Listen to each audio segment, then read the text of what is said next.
You are watching the fourth part of a six-part series of interviews with journalist and author Eamonn Fingleton. In the current system, free market, free trade, globalism, individual states in the United States have this ability to compete with one another for incentives and job opportunities with insourced labor, insourced production from overseas. Is this a major problem in the United States, this infighting between states? I think it's a significant problem. Particularly where major plants are concerned, major, for instance, auto plants. We've had many instances of states really cutting each other's throats to get these transplants from Japan and from Germany.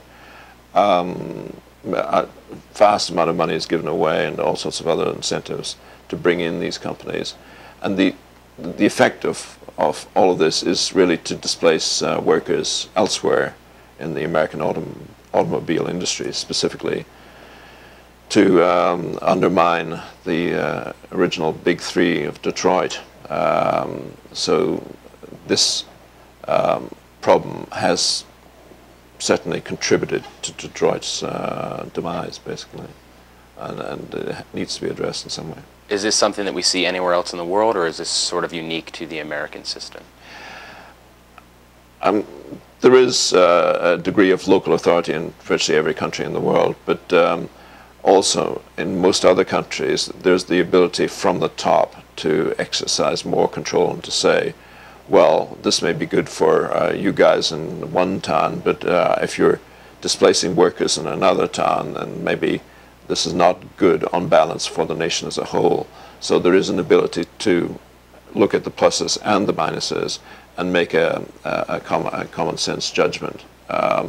In America, that's more difficult. States' rights are very strong. In some ways, that serves America very well. But in this matter of economic competition for jobs, that there is a problem. So in this instance, the United States, most importantly, its workers would benefit from a more national economy with a larger authority that can look out for the interests of everyone. There is a need for some sort of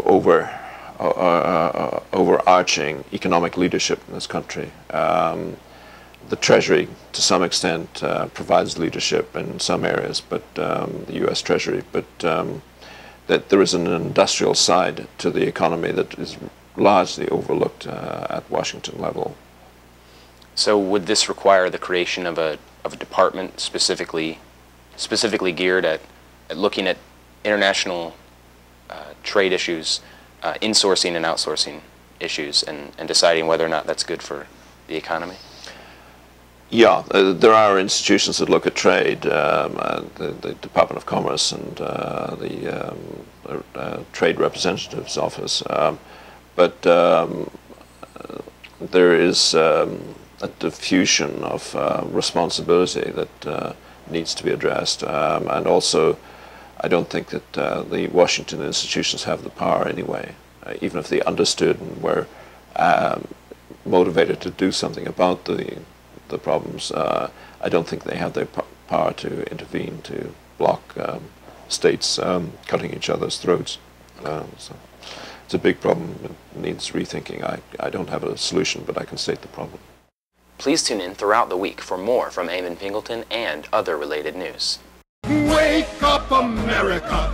Open up your eyes! Wake up, America! Wake up!